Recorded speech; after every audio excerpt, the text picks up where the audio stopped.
Praise the Lord, grace and peace be upon all of you. Welcome to Hosting the Ark, day 41. Today we continue our journey of the Ark in Beth Shemesh. But this time we see another side of God's presence. Yesterday we saw the joy of the Ark returning to Israel. Today we learn an equally important lesson. God's presence brings joy, but God's presence also requires reverence, and the main scripture is 1 Samuel chapter 6. आप सभी पर अनुग्रह और शांति बनी रहे। Hosting दी arc दिन 41 में आपका स्वागत है। आज हम वाचा के संदूक की यात्रा में फिर से बेत शेमेश आते हैं, लेकिन इस बार हम परमेश्वर की उपस्थिति का एक दूसरा पहलू देखते हैं। कल हमने देखा कि संदूक के इजराइल में लौटने पर लोगों ने आनंद मनाया, लेकिन आज हम एक उतनी ही महत्वपूर्ण बात सीखते हैं। परमेश्वर की उपस्थिति आनंद लाती है, लेकिन परमेश्वर की उपस्थिति आदर और श्रद्धा की भी मांग करती है। हमारा मुख्य शास्त्र पहला शमूएल 6 है। The people of Beth Shemesh had the ark among them, but something went wrong. They treated the holy thing of God without the reverence they deserved. This teaches us about the danger of familiarity. Sometimes we can become so familiar with spiritual things that we stop recognizing their holiness. We can attend church regularly, worship regularly, preach and serve regularly, yet slowly lose our sense of awe before God. बेत शेमेश के लोगों के बीच वाचा का संदूक था, लेकिन कुछ गलत हुआ। उन्होंने परमेश्वर की पवित्र वस्तु के साथ वो श्रद्धा और आदर नहीं रखा जो उसकी योग्य था। यह हमें परिचितता के खतरे के बारे में सिखाता है। कभी कभी हम आत्मिक बातों के इतने परिचित हो जाते हैं कि उनकी पवित्रता को पहचानना कम कर देते हैं। हम नियम रूप से कलीसिया जा सकते हैं, आराधना कर सकते हैं, प्रचार कर सकते हैं और सेवा भी करते हैं, फिर भी धीरे धीरे परमेश्वर के प्रति अपने विस्मय और आदर को खो देते हैं। The No Covenant teaches us bold access to God through Jesus Christ. Hebrews chapter 12:28 tells us to serve God with reverence and godly fear. So boldness before God does not mean casualness towards God. We can come near to Him with confidence because of Christ, but we must never lose our honor for who He is. God is our Father, but He is also holy God. नया बच्चा हमें यीशु मसीह के द्वारा परमेश्वर के पास साहस के साथ आने का अधिकार देता है।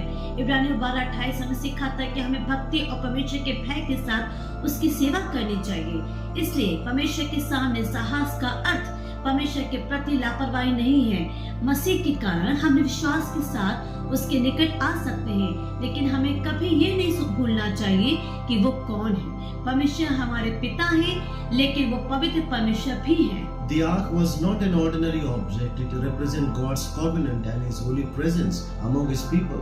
The lesson for us today is not simply about an ancient object.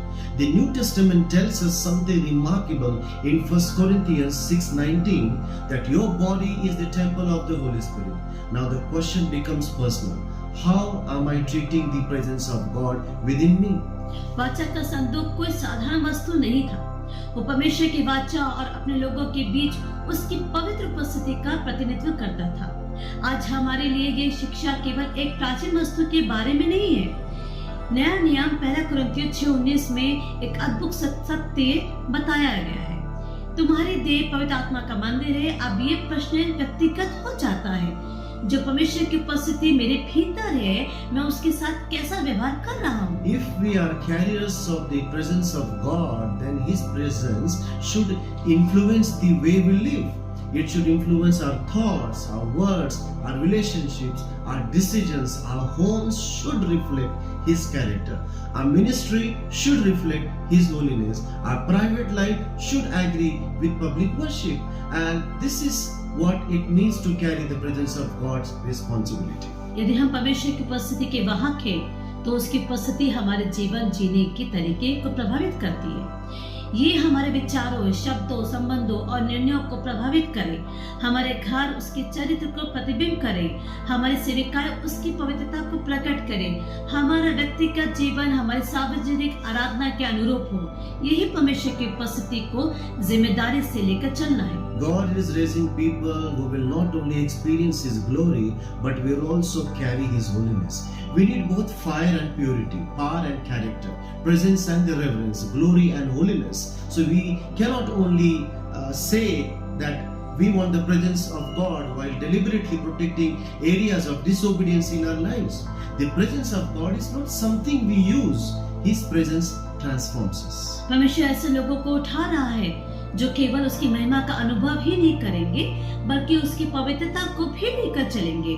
हमें दोनों की आवश्यकता है, अग्नि और शुद्धता, सामर्थ और चरित्र, उपस्थिति और श्रद्धा, महिमा और पवित्रता।